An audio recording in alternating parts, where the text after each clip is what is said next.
King Charles and Queen Camilla faced cheering crowds and controversy on tour.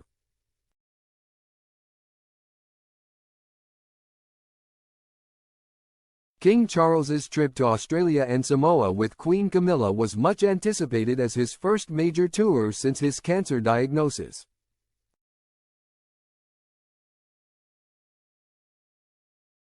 It was also constitutionally significant as his first visit to any Commonwealth realm outside the UK since becoming king, and the first time Australia had their head of state on home soil since Queen Elizabeth visited in 2011.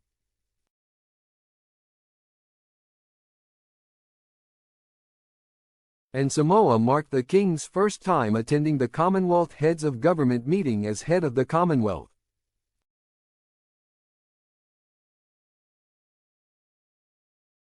However, alongside the pomp, pageantry and positivity, there were also protests and controversies.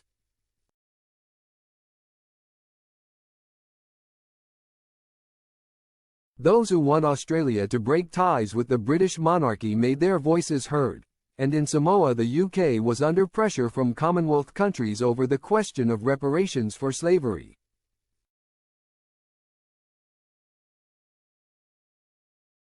We take a look at the key moments of the trip.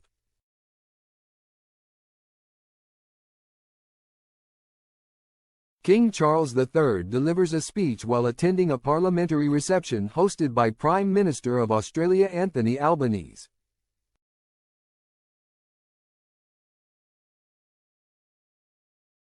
This visit saw the king exercise his diplomatic experience with skill.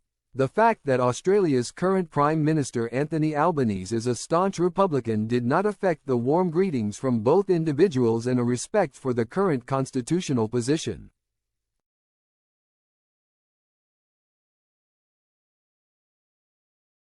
The king made several speeches. In Sydney, he said he was delighted to have returned to Australia. His key address, however, was saved for the following day at Parliament House in capital Canberra.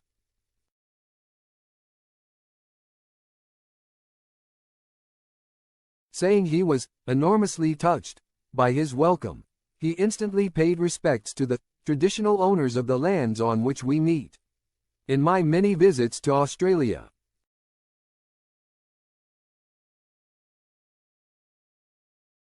I have witnessed the courage and hope that have guided the nation's long and sometimes difficult journey towards reconciliation, he added.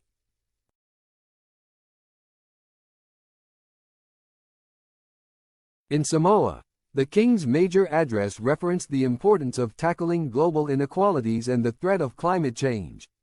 He did not directly address calls for reparations over slavery, but did acknowledge the painful past.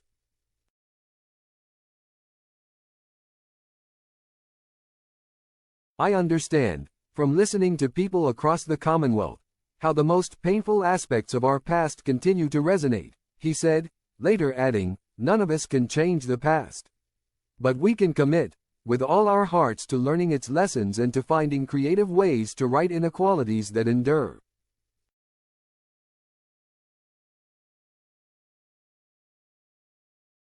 As the king's words acknowledged, there are significant debates being had within Australia and across the Commonwealth about the past and the future.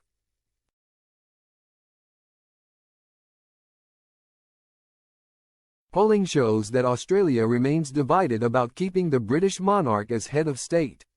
And Charles was unexpectedly directly confronted with a powerful dissenting voice when Indigenous Australian Senator Lydia Thorpe heckled him at Parliament House.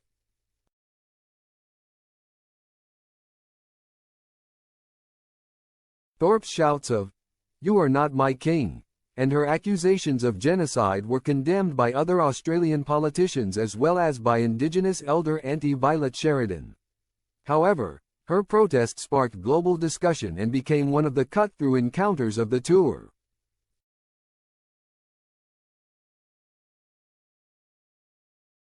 When Charles visited the National Centre of Indigenous Excellence the following day, Elder Alan Murray was gracious in his welcome but told the king,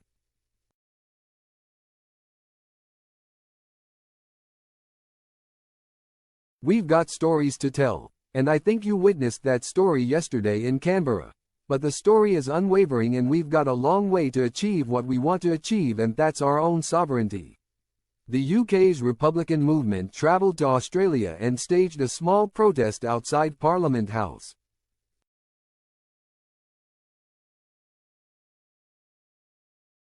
In Samoa, the king flew in for CHOGM as a debate over whether the UK should pay reparations over the transatlantic slave trade raged.